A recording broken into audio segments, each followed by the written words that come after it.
So this is also called the dry house. So this whole room used to be filled with lockers. There's still some down there. And they used to hang their wet clothing on these baskets and hoist them up to the ceiling to allow them to dry overnight. And that's why this is called the dry house. And that's because it was far more important to miners to feel that they would dry clothing than it was clean. So now this is our museum. We have things, we have displays in here about this mine, mining in general, fossils, minerals, gems, uses of zinc, all kinds of things related to the field. So we have a ton of stuff for you guys to see. Once I turn the lights on, there's a small fluorescent mineral exhibit in that corner over there. Behind this wall here used to be a gang shower for the miners, but now there's a multi-million-dollar gem and mineral exhibit back there. And that's it for like other special things. But if you guys need the bathroom, women's room is over there. Men's room is out the door we just came in through and to the right. So we'll be in here for about 20 minutes, and I'm here if you guys have any questions. Great. Fantastic. Okay. Like,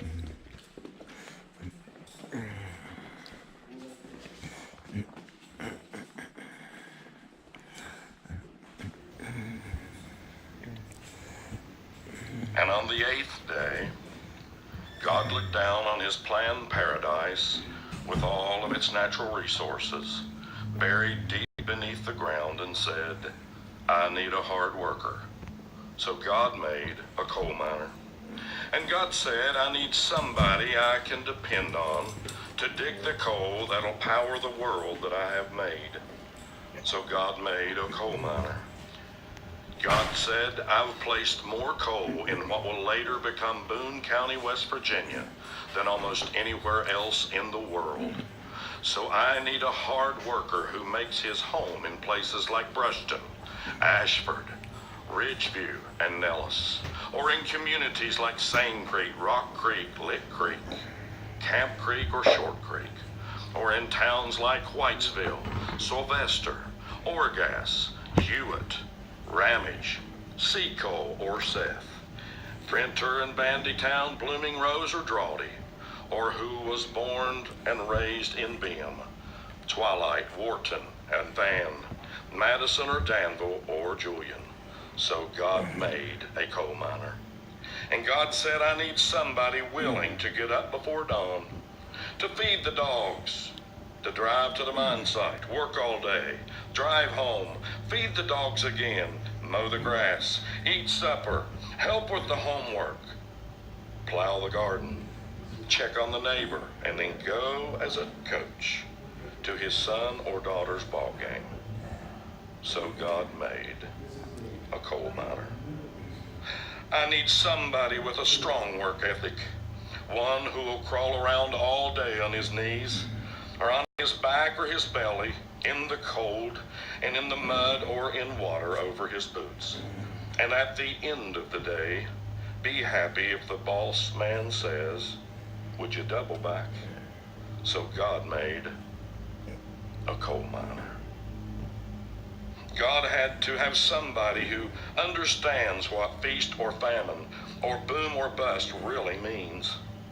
God said, I need somebody who appreciates the value of a hard-earned dollar and the exhaustion that follows a hard day's work. Oh, I need somebody who would be happy to wear new boots, yet humble enough to wear old ones with cereal box tops serving as makeshift insoles. I need somebody who honors his obligations and who will drop everything to go help a neighbor who is in need. So God made a coal miner. God had to have somebody willing to risk his life and limb every day to feed and clothe his family and to keep the lights on in his planned paradise. So God made a coal miner. God had to have somebody who could work closely with others and develop a bond, a special bond with co-workers, his section crew, a tight-knit group of men who would act as advisors, counselors, therapists and all-around problem solvers for each other. Somebody affectionately known only by his nickname of his crew, names like Dum Dum, Grumpy, Squarehead or Fathead, Slate Dump or even Rain Crow. So God made a coal miner. God said, I need somebody who can creatively discover 101 uses for discarded mine belt and old mine curtain. Because you know, you never can tell when you might need that. Oh, we need somebody, God said, who can shovel and bolt and drill and haul and fling rock dust and, of course, breathe that coal dust. So God made a coal miner.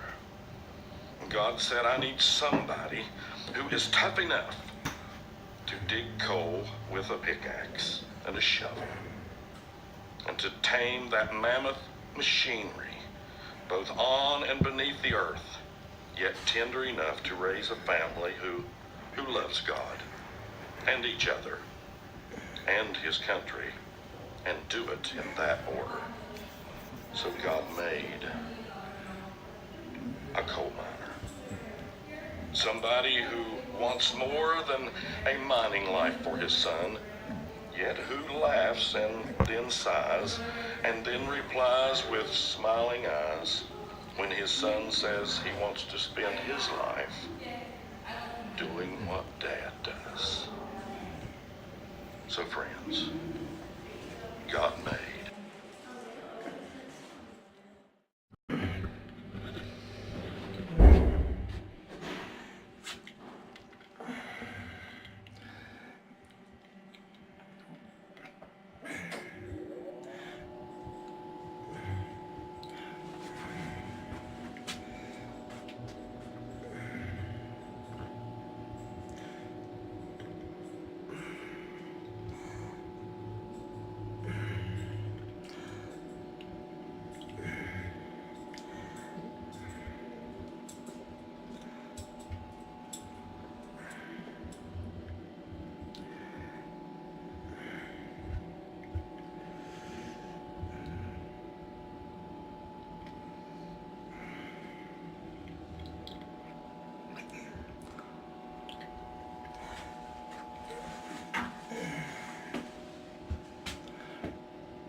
I know it was right being out. Yeah, no, I put it down and then turned off the light. So we are about to go into the mine. The mine was opened from the 1800s all the way to 1986. So when the mine was opened, there were no lights, but now we have lights. So there's plenty of lighting, plenty of rainwater and water on the ground and stuff like that.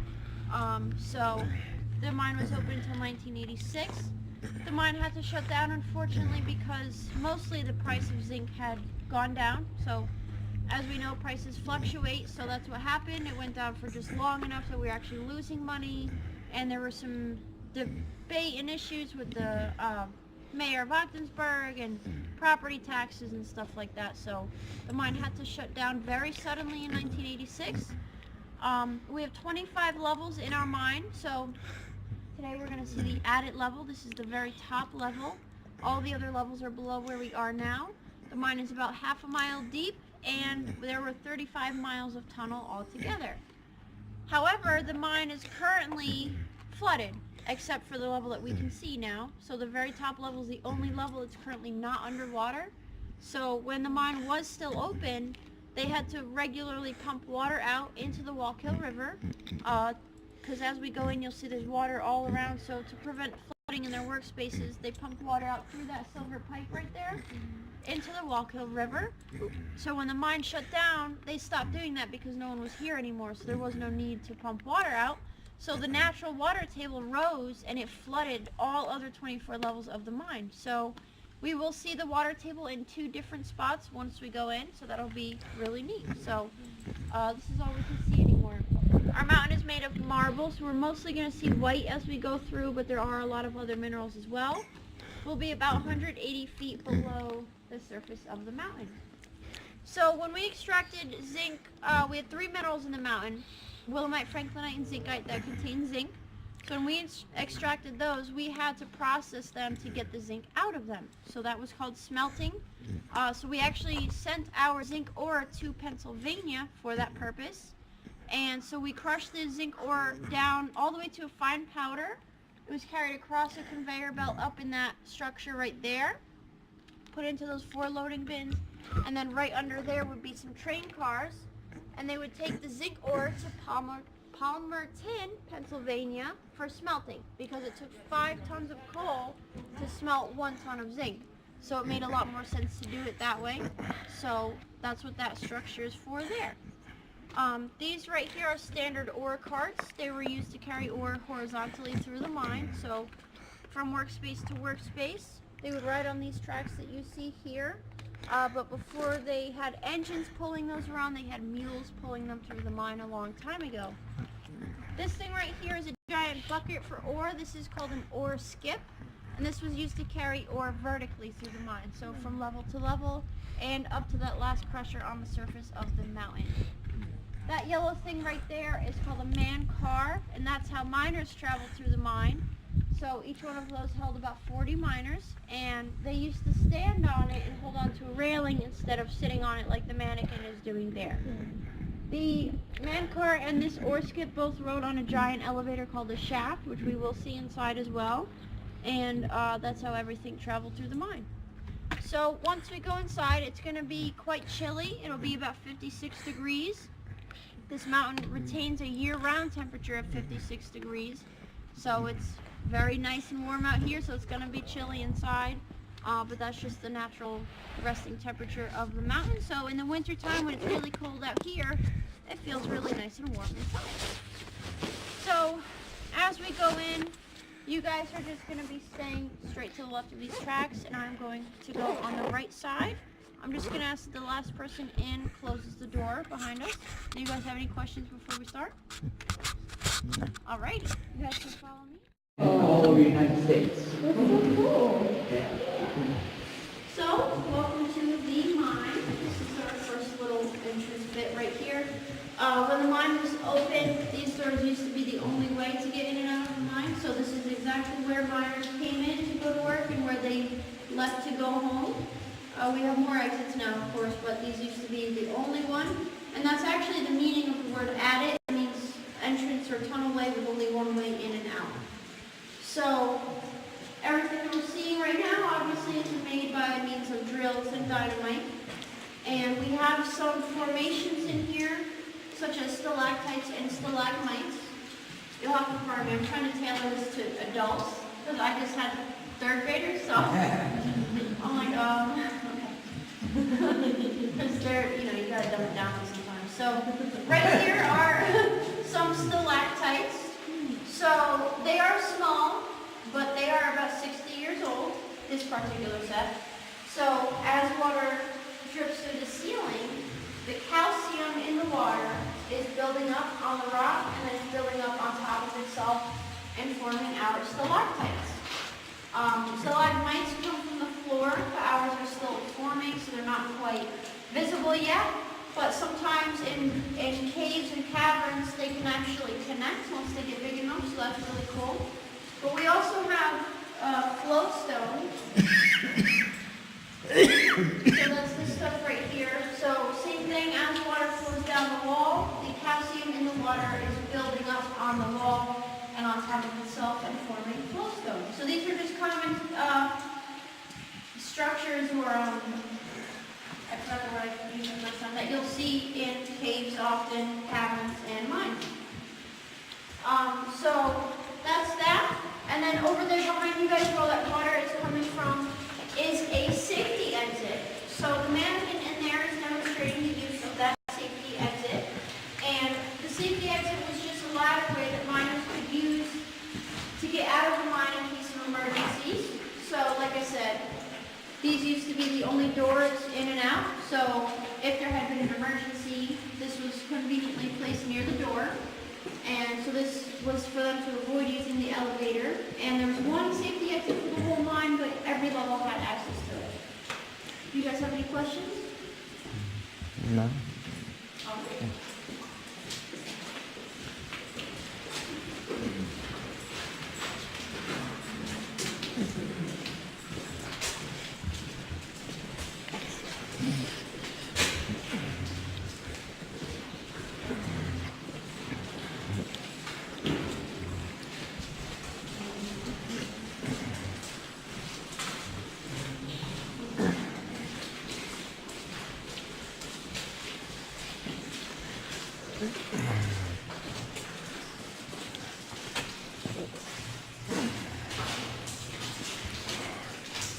Alrighty, so when the mine was open, as you went deeper into the mine, you went to the lower levels, the air quality got worse.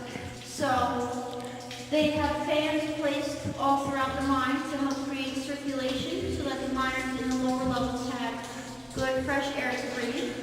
But with all those fans going, if someone had opened the main doors that we just came in through, all the air was sucked out of something called the wind tunnel effect. So these doors right here are called air doors, and they would prevent that from happening. So if someone needed to go out the doors, or the main doors, or come in, they would just have to close these first, and that would prevent that from happening. Now we have another man in here as well that he is about half our size, and that's because he's demonstrating child labor that used to take place in mines across the country, as well as this one.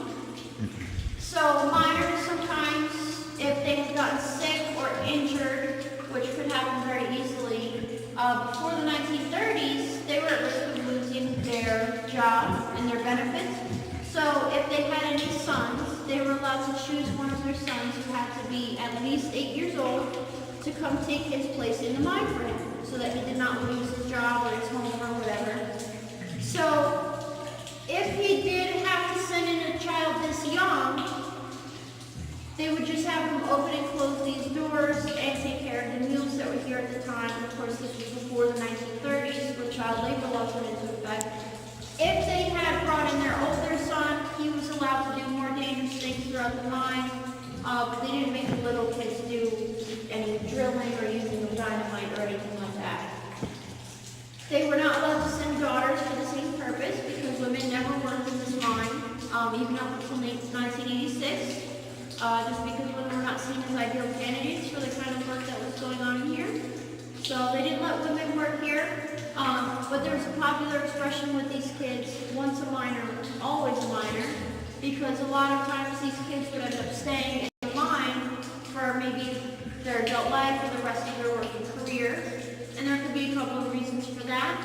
They might have missed a certain amount of schooling, that maybe they didn't want to go back to school and have to do that. Maybe their father was too sick or passed away, and they would have to stay and be the provider for their family. Maybe they liked it enough. So whatever their reason was, a lot of times they did end up staying. Any questions? Did they make the same wage as their adult parent? I believe so, because they would have to put it towards the family anyway. It wouldn't be for them. So I would think so, yeah.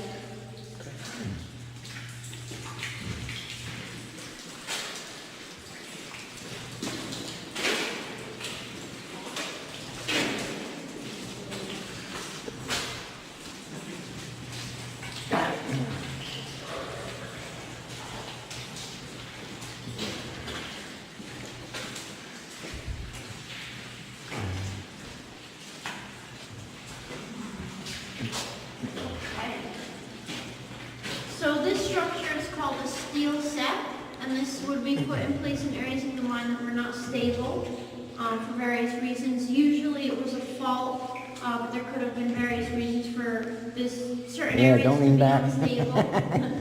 So they put cement and steel beams on the walls and ceilings, and that would secure a certain stretch of area.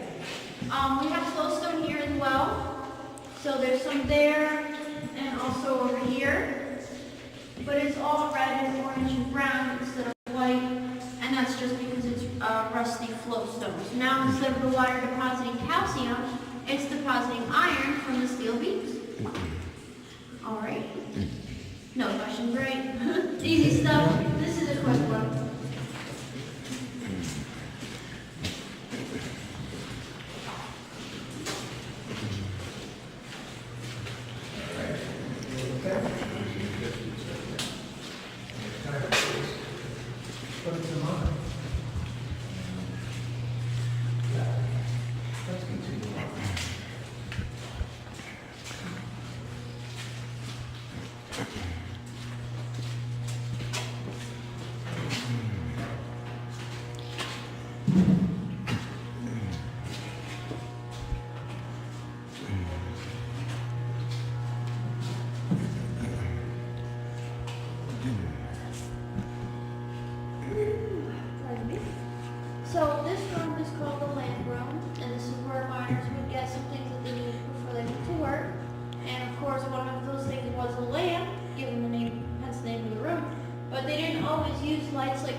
about the lights. So that pretty much went in order, wrapping around clockwise of the display. So they used candles, they used small oil lamps, they used carbide lamps. They sometimes used things like this. So they had lights, but they were all small flames for the most part, or just a candle. So they those did provide miners with enough light to get their work done, but they certainly could have used more. And if for some reason their light had gone out, maybe they ran out of candles, or it fell off the thing that they're holding it on the wall or something like that, then they were left in complete darkness. So they dealt with that until one of our favorite inventors, Thomas Edison, invented the first headlamp. And most people don't know, but he was actually a miner as well. So aside from inventing a ton of things that we still use, he was a miner, mostly of iron. He did a lot of work in Sparta, which is the next town over. So he also invented the first headlamp. This is a battery that they would attach to their belt, and it's the light that they would clip onto their helmet. And this is a major innovation for miners at the time, because now they can see a lot more at one time, and they can see for a lot longer because these batteries could actually be charged as well. So this was a big deal for them, so they would have to grab one of those. Then they would come over here and grab something like this. This is called the self-rescuer. This is the outside of it, and they would also have this hanging on their belt. And on the inside is the self-rescuer. So this is a respirator that miners could use in case of an emergency to get out of a mine safely. And this would convert carbon monoxide to carbon dioxide. So this would have been useful if there had been a fire, because carbon monoxide did not naturally occur in this mine. So if they had to use it, they would put this part on the back of their head, bite onto this mouthpiece, and plug their nose so they could only breathe in the carbon dioxide. And it was required by federal law that every miner have one of these at all times. So they would have to grab one of those.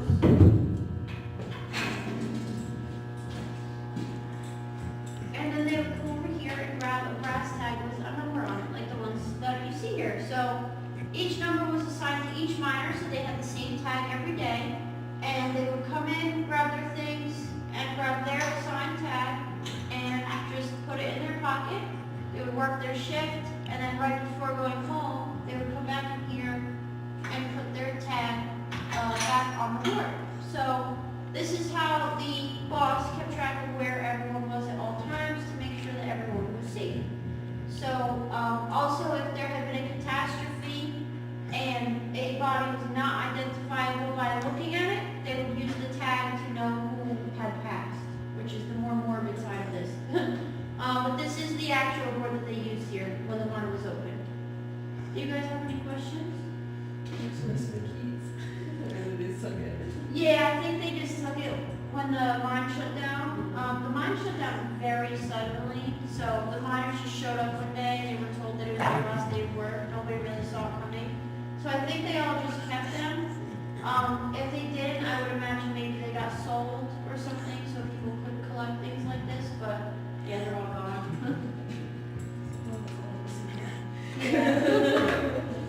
All right, so if you guys are all good, we can move on.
go to work.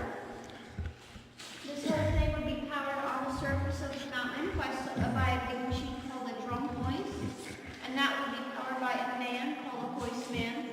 So when miners needed to travel to a certain level, they had to communicate that with the hoistman, but they had to actually use a bell signal system because we are underground, and they can't just tell the hoistman where they needed to go. So they would communicate the level they were on, followed by the level they needed to go to. So I'll demonstrate really quick. We're on the attic, so we're like this. And if you wanted to go to the 600-foot level, it would sound like this.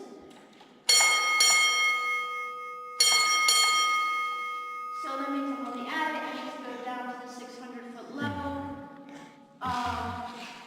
The hoistman didn't hear that directly. So we now have a middleman, so we're going to say that's that guy. So the miners ring their bells, and someone called a cage man relays the bell signals to the hoistman via microphone, which they actually use the metal beams of this as the medium to travel the signal. So he would communicate the signals to him. Once he received it, he would tell him, and the miners would have to just wait here for the man car to arrive. So typically on each man car there would be one cage man. It was usually an older miner who couldn't do certain jobs anymore, but still wanted to work in the mine. So he was their middleman in the communication process. I think that's it for the shaft. You guys have any questions about the shaft?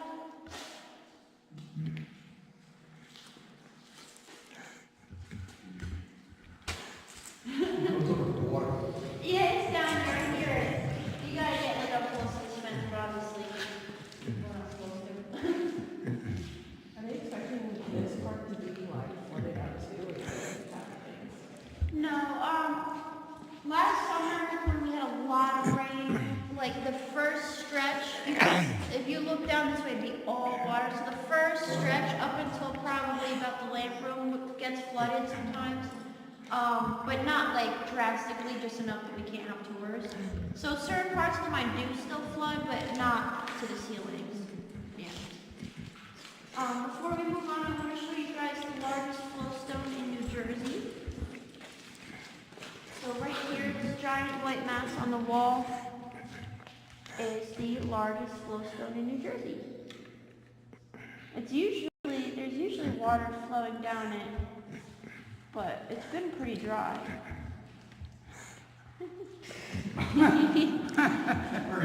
Yeah, Today's a nice day. just moving from Arizona. I was saying, I'm moving to this town.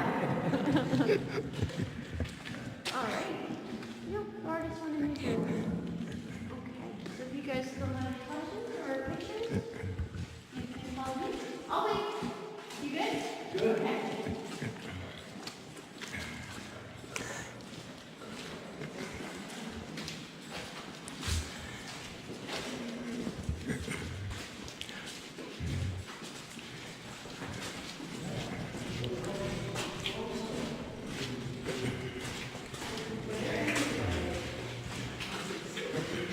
Yeah, some poor guys who have experiences, heard footsteps, seen things. I've never had any experiences, but plenty of people die here, so I get really creeped out when I'm walking through here to close the mine.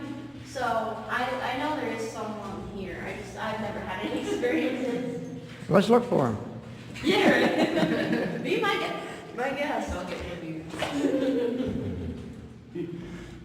Okie dokie. So aside from the flooding, that is the reason we can't see the other levels of the mine, what we're looking at right here is called an ore pass. So when the mine was open, this fence was not here. So miners would stop an ore car here. They would tip it over to empty it out, which was actually very easy to do. And the ore would fall down that hole 1,000 feet to a crusher. Over the hole we have a metal grating called a grizzly, and that was there to catch pieces of ore that were too large from getting down to the crusher because they could either break it or clog it up. So eventually that would mean this would get blocked. So that guy in the corner, he's called a grizzly man. He was responsible for breaking up these pieces of ore with either a jackhammer or sledgehammer.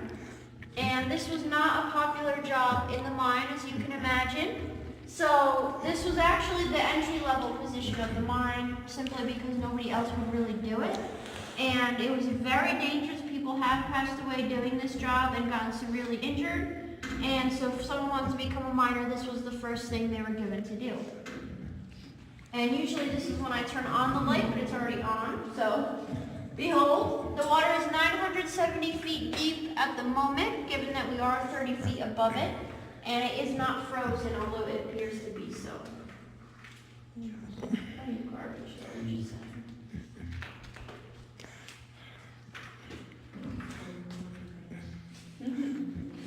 All right, so do you guys have any questions? No? Okay. So?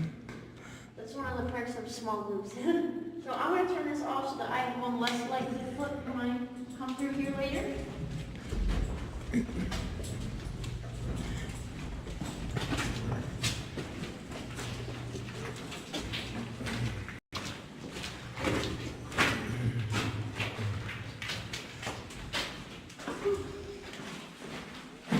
So here, along this back wall, we're looking at drills that the miners used. So at that end are the earlier models, and at this end are the later models.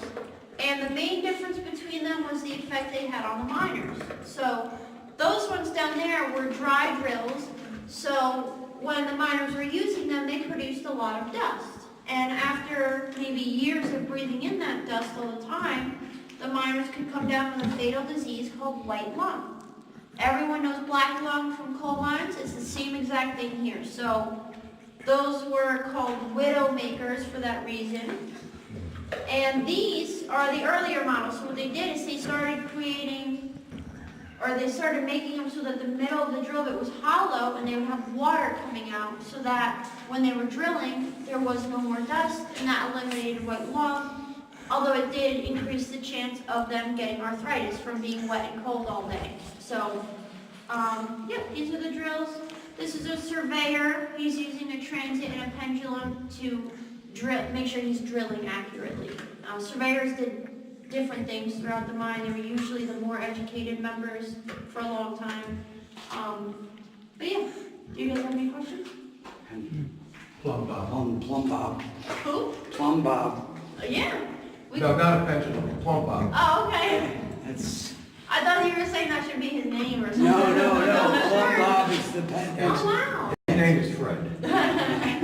Okay, that's a funny word for such a... Yep, no, it's a plumb bob, that's what they call it. Okay, I always thought it was a pendulum, which is pretty Well, if similar. it was swinging, Yeah. it's a pendulum, but a plumb bob shows you dead center. The Egyptians used them to build the pyramids. I've heard that, yeah.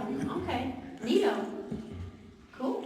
So that history teacher, when they bring the group in, will be impressed. Yes, I will know that. I'm gonna get a laugh, 'cause that's a funny word. I don't know. To me, That it's was a funny. lot. I thought that was some Facebook thing. Plumb bob on the Facebook check, it gives you like a face, like a mannequin face. Oh, okay, that's I thought it was a crazy. name for someone. Oh, Weird. wow. Learn something new every day. Yeah, thank you for that. It's a plumb bob, not a sponge bob. There we go. Really? Well, you gotta make it good for kids. Yeah, Alright. kids are easy, more easy to eat. Alright, move on. So you there are some puddles, so just watch your feet.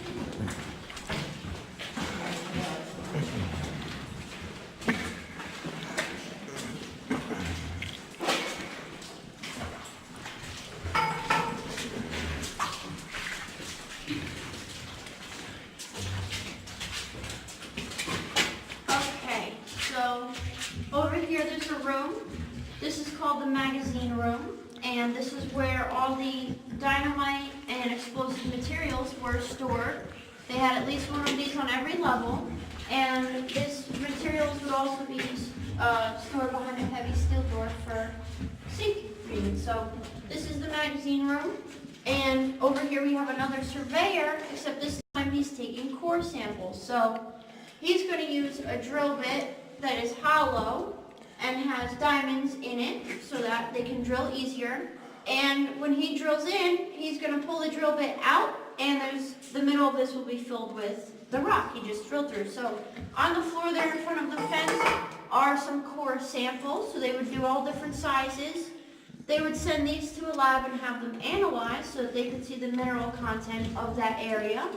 And that would let them know whether or not they should be extracting ore from there. So if they found zinc in their core samples, for example, they'd say, okay, here we should be excavating, we should be getting ore.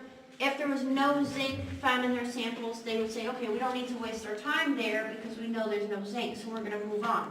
So they would take several samples. As you can see, there are a bunch of holes around here of each area just to make sure. And that's what these perfectly round holes are from. That's from taking core samples. So, yeah. Do you guys have any questions? People who drill it, were they geologists or were they archaeologists, or who were? Sometimes the surveyors were. The miners didn't need to be any of those things to do the drilling. But when it came to surveyors, a lot of times they were in other fields. A lot of times they had college education, while for a long time the miners didn't. So yeah, a lot of times they had a lot of geologists working in here. Yeah.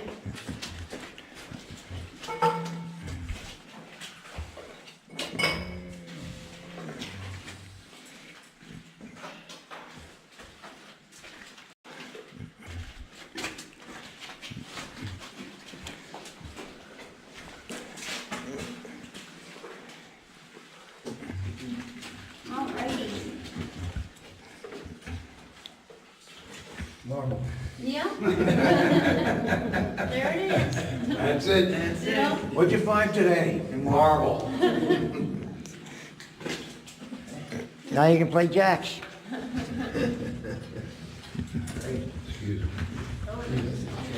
We going back out that way? Yeah. We'll wait.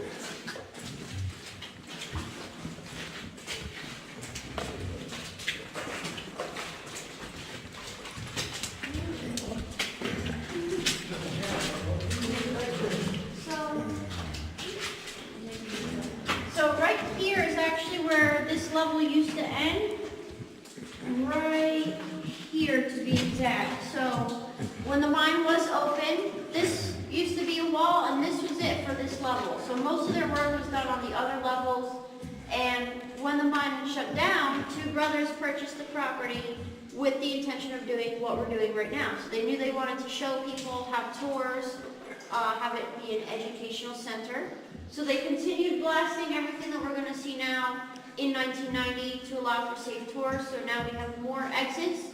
And for a separate reason, we're going on a slight downslope from here on. So that's why the tracks are ending as well. So just a random fun fact.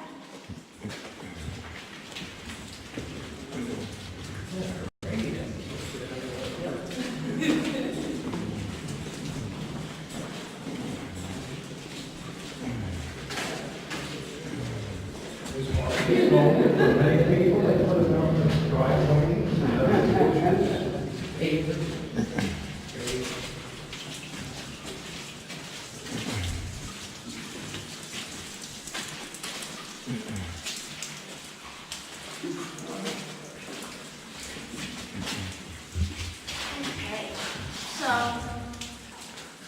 this is a nice vault. This isn't really part of my spiel, but here it is. A lot of kids are like, what's a vault? I'm like, here. So this is all, look at it. So this is all covered in flowstone, all different minerals of flowstone. I'm not sure what any of it is except for the white. And then on the other side on that wall is a joint, which a fault starts at. So just a nice little interesting thing to look at. But we're actually here to talk about the wooden thing that you're standing under. So that right there is called a timber set, and that's the same thing as the steel set, but obviously it's made with wood. So these were cheaper and they were less efficient because they're made with wood. So here, obviously, aside from the flowstone, the moisture in here is going to cause this wood to start to rot away eventually. And if there had been a fire in here, this would not be a very safe structure to walk through. So they were less efficient, but miners could also put these up temporarily while they were doing certain things and then move them later, whereas the steel set is permanent. But both structures, the steel set and timber set, both came before something called a rock vault, which is these plates in the wall. So each one of these is far more efficient because each one holds about 20 tons of rock behind it. So we have 60 tons of weight being held right here because of this vault. And what they would do is they would drill a hole 6 feet deep and insert this metal rod here. And once they put this in that hole, they would start turning it until these two prongs opened up, and these were actually able to pierce through the marble because marble's a 3 on the Mohs scale of hardness. So once this is now pierced through 6 feet, rock from 6 feet further in, and then they put the plate in the vault, this is now attaching the rock to itself so it can no longer move. So these are very, very efficient, so much so that we actually still use them. So if you're ever on a major highway where there's rock, you'll see these. If you look closely, you'll see a bunch of dots at first glance, but it's actually a bunch of rock vaults. So, and you can actually see dynamite marks in those walls usually too. The vertical, you'll see like a bunch of vertical lines. That's from dynamite, so that's really cool too. You guys have any questions? All right. It's easier without the kids, huh? What's up? I said with the kids, you have about 50 questions, right? Yeah, exactly. And they usually get quite ridiculous. Like, oh, what's this? What's that? Why this and why that? And it's nice, but there's not usually time to have.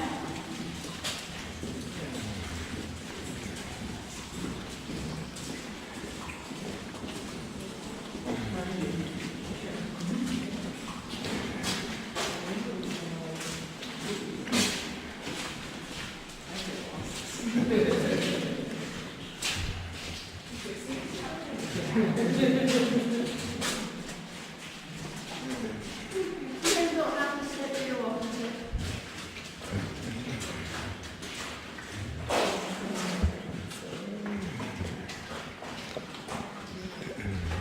Can I look at the time? Okay. So this is the rainbow pumping bed. And this is where we're going to see some really cool mineral fluorescence. So this mountain, this region, this mine, whatever you want to say, is the fluorescent capital of the world. So we have the widest variety of naturally occurring fluorescent minerals in one location. In our mountain alone, there have been about 360 different minerals identified, and out of those, 89 of them are fluorescent. So some of the minerals we have here can only be found here and nowhere else in the world, but we are the fluorescent capital of the world. So I'm going to turn on these lights and turn off the main lights, and for pictures, your flash should be off so that you'll actually get the fluorescence.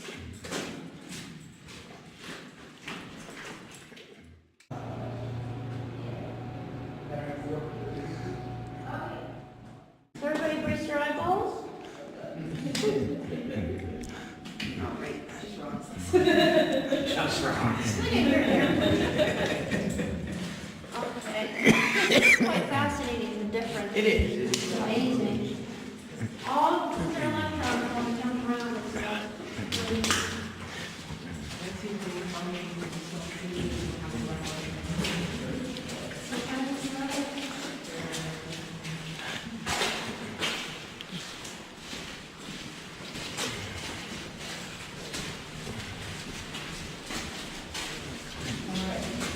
This is cool.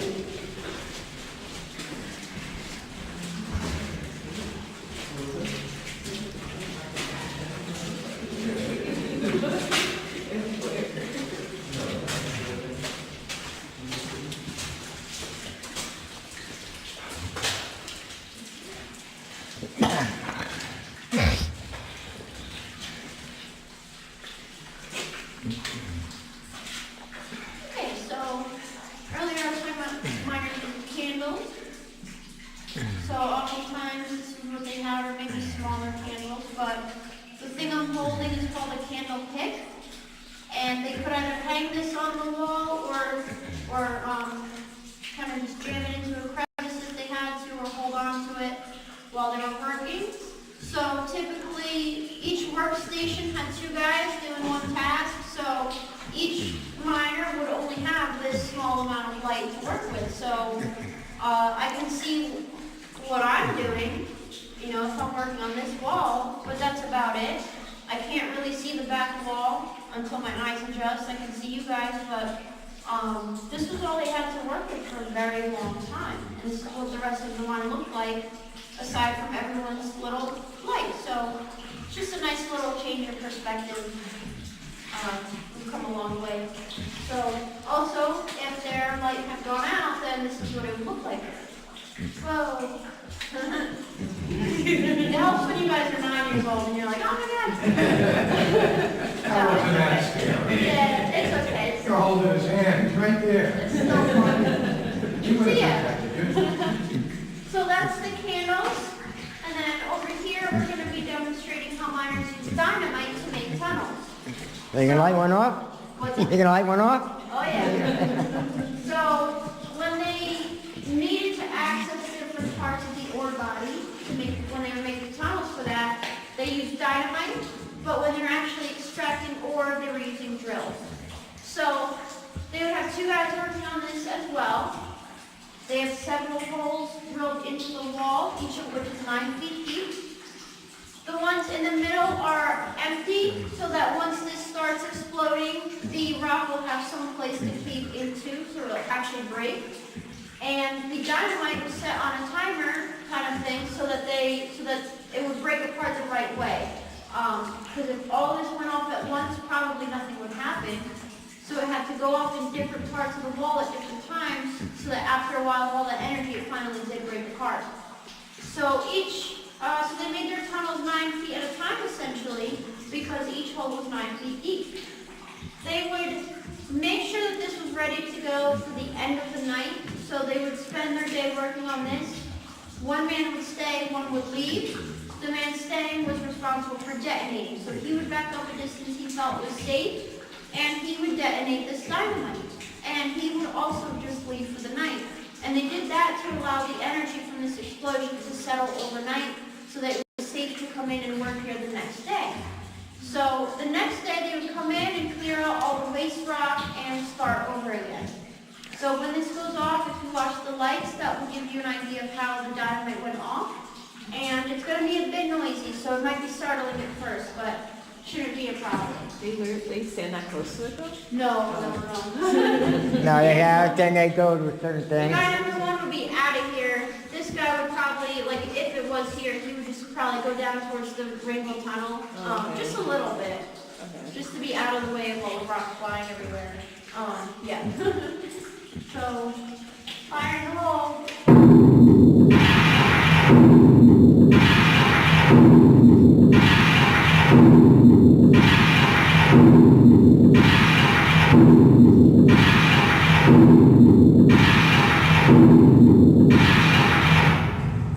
Sounds like the beginning of a Queen album. Yeah, that's awesome. So obviously, that probably would have been a quicker succession. You know, this probably would have like bam, bam, bam, bam, bam, like all at once, but not really all at once. So that's our interpretation of what this would have looked like, maybe, or sounded like. But yeah, that's how they did tunnels. Do you guys have any questions? No? I like that. Were you scared? I'm good. I'm not scared of anything. Just like on TV. This mine tour is good for you. It's actually like my second time I did. Oh, I saw you guys look familiar, but Well, I watched when we were in elementary school, so oh, it's been a while. you guys look familiar. I see a lot of people, so I start getting people mixed up. Yeah, I came here when I was really little too, second grade or something. So.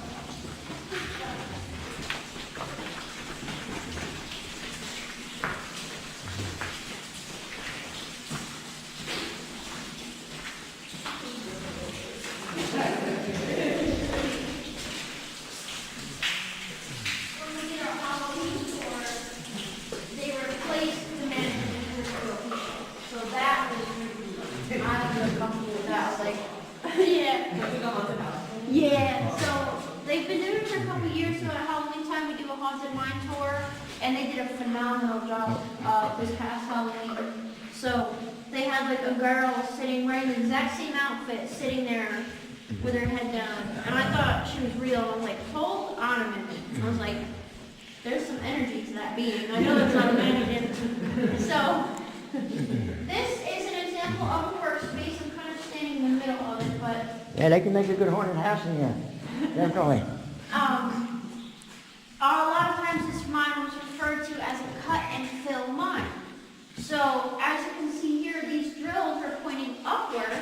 So they used to drill out of the ceiling mostly, because that's just where the ore bodies would get placed, or the way their workspaces were arranged with the ore body, so that it was actually easier for them to do it that way. So if you look, there's a whole big black streak right above my head. That is all franklinite. So that's why they were drilling from the ceiling. So they would cut until they couldn't reach the ceiling anymore, and they would come in here and fill in the floor with waste rock or a gravel type material called grits until they could reach the ceiling again, and they would keep going. So that's why this was called a cut and fill mine. So ore would get drilled out here, and then this would probably be facing the other way, but this guy would be using this machine called a slusher to scoop the ore into that hole right there, which actually was an ore chute. And we just passed one on the right. So this would go down an ore chute and into an ore car and then be taken where it needed to go. So this is just to give you an idea of how things actually look when they're drilling out ore. Do you guys have any questions? All right. Move on to you guys are all set.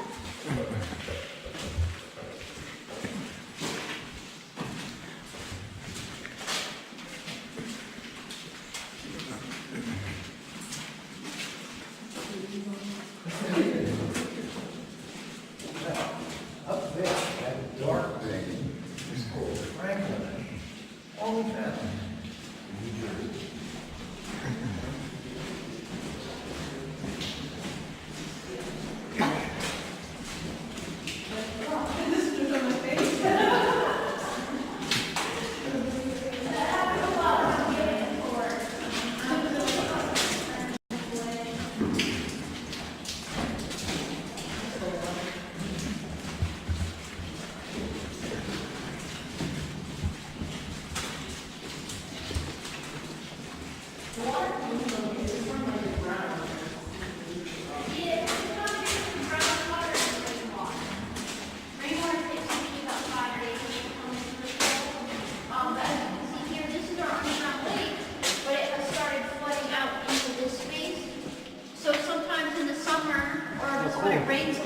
It'll be flooded like all across into this room too. So then we have to change our tours a little bit. But yeah, so flooding happens a lot, but not like the level of what the rest of the mine is dealing with. Is there any fish in here? Oh, fish? No. I thought you said, can I take pictures? I was saying maybe I can use it on the weekends or something when they're closed, you know, I get permission. No, you can't go fishing in here. There usually is a frog, but I think he manages to go out and then come back in. I don't think he lives here. But I'll let you guys get pictures there, and then you can join me over here. Pretty neat. Yeah. Pretty neat.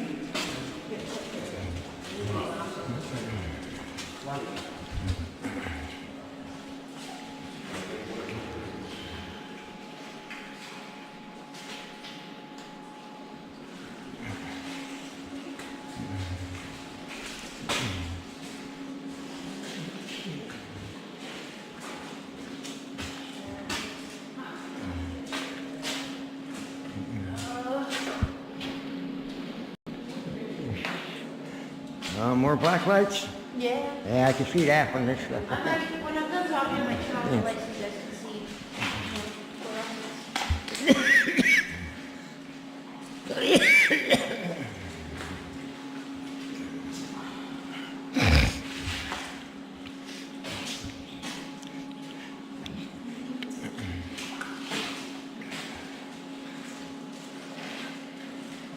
I'm putting this right with the Ray Caverns.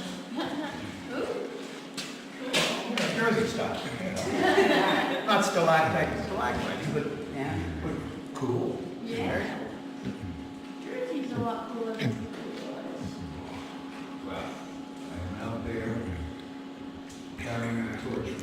Yeah. Don't forget to check me out. Okay. Enjoy this video. Sure, thank you. That's his blog. They want, she likes blogging. I'll help the kids and these subscribers. Good. Alrighty, so this room is cool for a couple of different reasons. Number one, this is an old workspace and so is where the lake is. So this old workspace was completely isolated from the rest of the mine, and it was excavated earlier in the 1800s than the mine opened. So, like I had said when we came down here, the tunnels we just took to get here did not exist when the mine was open. And whoever came in here to do this entered to the left of here where we're about to exit. So no one knew this was here. It was done earlier in the 1800s, so some of the methods were more manual. So for drilling for black powder, they actually had someone holding, I assume what resembled a drill bit, and another person would hit it with a hammer or mallet. The person holding it would rotate it 90 degrees. They would hit it again, and they would just keep rotating this object 90 degrees and hitting it until they had a hole deep enough, and they would put in black powder instead of dynamite. So this room was done before people were here operating as a fully functional zinc mine. They did extract zinc. We're not really sure why they stopped here. Maybe they thought this was it. But what happened was when the two brothers were setting the property up to be what it is now, we're actually underneath the parking lot. So they were placing things in the parking lot, and some things were not staying. They were kind of sinking a little bit. So they decided to look into it, and they actually found this opening covered with wood. And they found this ore chute. So the miners of this room or this space mined in here and used like a pail almost, like a pulley system, and they used to lift ore out of here through this hole to be taken wherever it was to be taken. So that's the first reason why this room is really cool. And second, Ben Stiller has actually been here as well. So there's a movie called Zoolander. I've never seen the entirety of it, but apparently there's a part of the film where he plays a coal miner, and that part of the movie was filmed in this room. So this is actually a Hollywood prop. It's just still here. This has nothing to do with anything at all. Like, this is not anything they used. I think it's supposed to be an ore chute. This is a real ore berm. That's it. And then in here we have some styrofoam that had been painted black to give the effect of it being a coal mine. So that's the other reason why this room is so cool, aside from also the fluorescence. So this was the last part of the mine. You guys have any questions? Next we're doing our fluorescent museum, so that'll be really cool. Alright, so I'm gonna take that. So we can go this way and I'll come on the other side. Wait, you can turn off the light so you can see all this, so don't go away. What?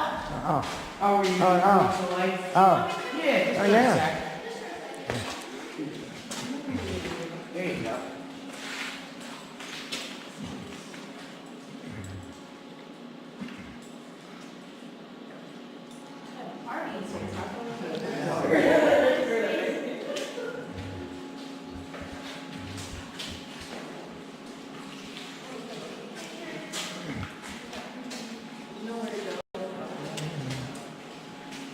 It took a while to figure it out now. I was like, getting lost on the phone.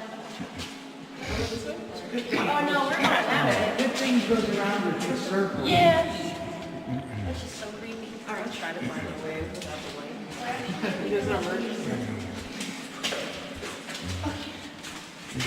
Oh, sorry.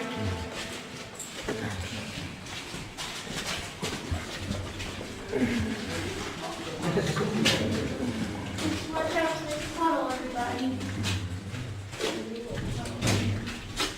Oh, sorry.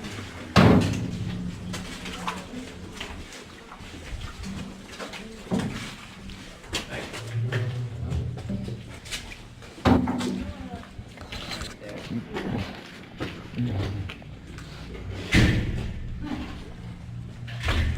knock on wood, it's starting.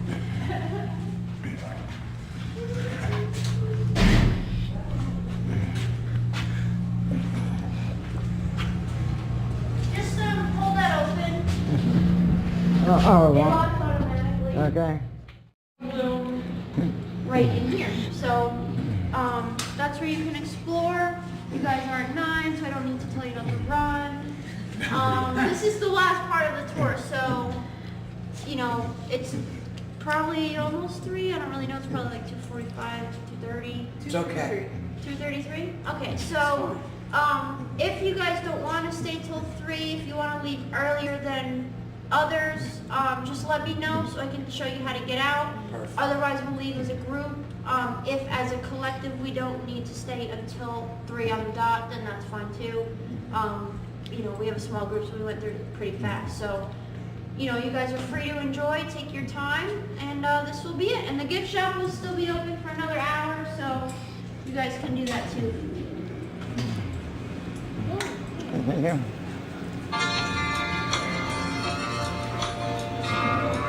I stand and look around at this little mountain town. My mind goes back to better times before. How Daddy raised the family here with a shovel and a pick. But they don't dig the coal here anymore.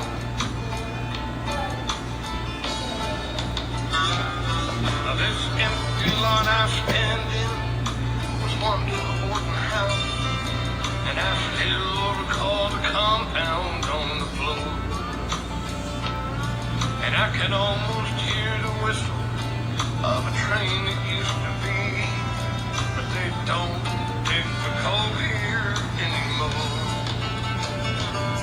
They don't dig the coal here anymore. And there's an empty field where the temple stood before. And everything that used to be just a memory. They don't dig the coal here anymore.